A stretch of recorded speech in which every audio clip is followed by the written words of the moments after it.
ఇవాళ కేంద్ర కేబినెట్ సమావేశం కానుంది. సాయంత్రం 5 గంటలకు ప్రధాని మోదీ అధ్యక్షతన భేటీ జరగనుంది. ఈ భేటీలో పలు కీలక అంశాలపై చర్చించి నిర్ణయం తీసుకోనుంది మంత్రివర్గం. కాగా మోదీ సర్కార్ ఏర్పడిన తర్వాత రెండోసారి కేబినెట్ భేటీ జరగనుంది. అయితే ఈ భేటీలో ఎలాంటి నిర్ణయాలు తీసుకోనుంది మంత్రివర్గం అన్నది ఆసక్తి నెలకొంది.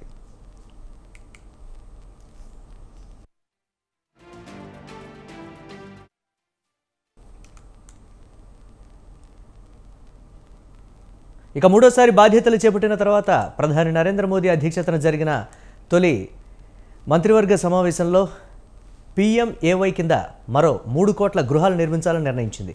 దీంతో పాటు పీఎం కిసాన్ నిధిని విడుదల చేస్తూ తొలి సంతకం చేశారు. మొత్తం 9.3 కోట్ల మంది రైతులకు 20,000 కోట్ల రూపాయల ఆర్థిక సాయం విడుదల చేశారు.